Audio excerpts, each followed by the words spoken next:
Hello students, প্রকৃতি education খুঁটিনাটিতে তোমাদের সকলকে স্বাগতম। আজকে তোমাদেরকে ক্লাস 6-এর ভূগোলের 7ম অধ্যায়ে আবহাওয়া ও জলবায়ু থেকে কিছু প্রশ্ন উত্তর পড়াবো। ওকে, তো চলো শুরু করা যাক। আরেকটা কথা হচ্ছে, যারা যারা আমার চ্যানেলটাকে সাবস্ক্রাইব করেছো তাদেরকে অসংখ্য ধন্যবাদ, এবং যারা যারা এখনও পর্যন্ত করোনি তাদেরকে বলছি তোমরা আর দেরি না করে তাড়াতাড়ি করে সাবস্ক্রাইব করে দাও, যাতে করে ভূগোল থেকে প্রতিটি ভিডিও তোমাদের কাছে চলে যায়।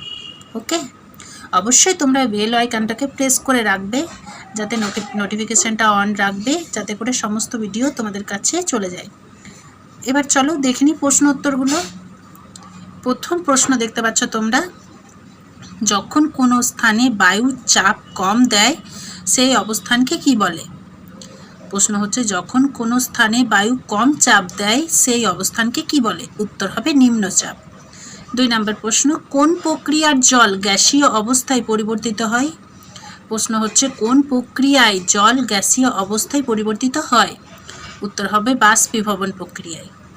3 নম্বর প্রশ্ন, কোন গোলার্ধে সমষ্ণ রেখাগুলি পরস্পর থেকে দূরে অবস্থান করে? প্রশ্ন হচ্ছে, কোন গোলার্ধে সমষ্ণ রেখাগুলি পরস্পর থেকে দূরে অবস্থান করে? উত্তর হবে দক্ষিণ গোলার্ধে। 4 নম্বর প্রশ্ন, তাপের পরিমাপকে কি বলে? উত্তর হবে তাপের পরিমাপকে উষ্ণতা বা তাপমাত্রা বলে।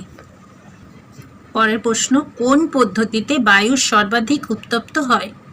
উত্তর হবে বিকিরণ পদ্ধতিতে। তারপরে প্রশ্ন, জল কোন পদ্ধতিতে উত্তপ্ত হয়?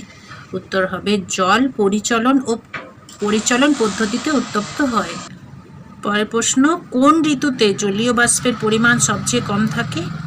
উত্তর হবে শীত ঋতুতে। শীতকালে জলীয় বাষ্পের পরিমাণ সবথেকে কম থাকে।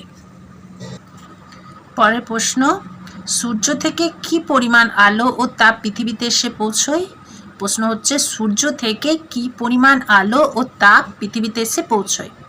উত্তর হবে 200 কোটি ভাগের মাত্র 1 ভাগ।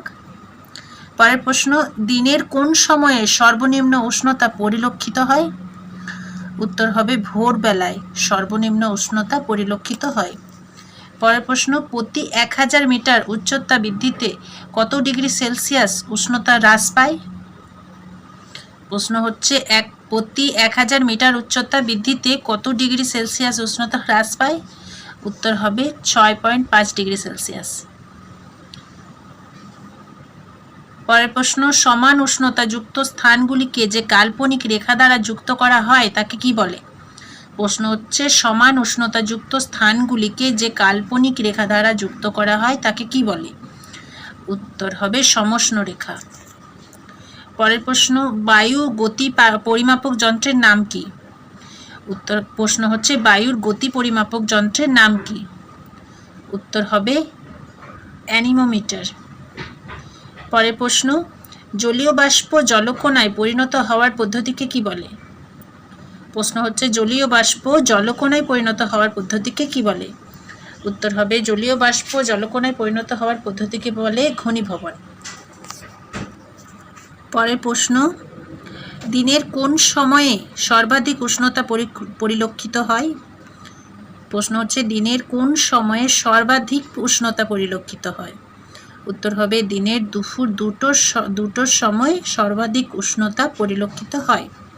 পরের প্রশ্ন, কোন থার্মোমিটার দিয়ে দিনের সর্বোচ্চ ও সর্বনিম্ন তাপমাত্রা মাপা যায়? উত্তর হবে 6-এর থার্মোমিটার দিয়ে দিনের সর্বোচ্চ ও সর্বনিম্ন তাপমাত্রা মাপা হয়। পরের প্রশ্ন, বায়ুর চাপ সর্বত্র সমান রাখার জন্য বায়ু কোন অঞ্চল থেকে কোন অঞ্চলে প্রবাহিত হয়? প্রশ্ন হচ্ছে, বায়ুর চাপ সর্বত্র সমান রাখার জন্য বায়ু কোন অঞ্চল থেকে কোন অঞ্চলে প্রবাহিত হয়?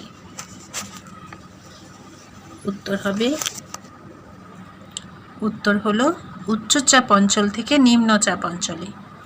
পরের প্রশ্ন, সেন্টিগ্রেড স্কেলে জলের হিমাঙ্ক ও স্ফুটনাঙ্ক লেখো। উত্তর হচ্ছে, সেন্টিগ্রেড স্কেলে জলের হিমাঙ্ক 0 ডিগ্রি সেন্টিগ্রেড এবং স্ফুটনাঙ্ক 100 ডিগ্রি সেন্টিগ্রেড। পরের প্রশ্ন, পৃথিবীর কোন তাপমণ্ডলে উষ্ণতা সবচেয়ে কম? উত্তর হবে হিমমণ্ডল। পরের প্রশ্ন, ৩৫ বছরের আবহাওয়ার গড় অবস্থাকে কি বলে? উত্তর হবে ৩৫ বছরের আবহাওয়ার গড় অবস্থাকে বলে জলবায়ু। পরের প্রশ্ন, আবহাওয়া ও জলবায়ু এর মধ্যে কোনটি পরিবর্তনশীল? প্রশ্নটা হচ্ছে আবহাওয়া ও জলবায়ু এর মধ্যে কোনটি সদা পরিবর্তনশীল? উত্তর হবে আবহাওয়া। পরের প্রশ্ন, কোথায় বায়ুর চাপ সবথেকে বেশি? উত্তর হবে সমুদ্রপৃষ্ঠে বায়ুর চাপ সবথেকে বেশি। পরের প্রশ্ন, সাধারণত কোন তাপমাত্রার নিচে বৃষ্টির পরিবর্তে তুষারপাত হয়? উত্তর হবে 0 ডিগ্রি সেলসিয়াস উষ্ণতার নিচে। পরের প্রশ্ন, বাত পতাকা দিয়ে কি হয়? উত্তর হবে বাত পতাকা দিয়ে বায়ু প্রবাহের দিক পরিমাপ করা হয়। পরের প্রশ্ন, ভারতের আবহাওয়া অফিসের প্রধান দপ্তর কোথায় অবস্থিত? উত্তর হবে নিউ দিল্লি। আমার প্রিয় ছাত্রছাত্রীরা, আজ এ পর্যন্তই থাক। ভিডিওটা কেমন লাগলো অবশ্যই কমেন্ট করে জানাবে। ভালো লেগে থাকলে চ্যানেলটাকে সাবস্ক্রাইব করবে, বেশি বেশি করে বন্ধুদের সাথে শেয়ার করবে, লাইক করবে, কমেন্ট করবে। ওকে, তো কথা হবে পরের ভিডিওতে। টাটা।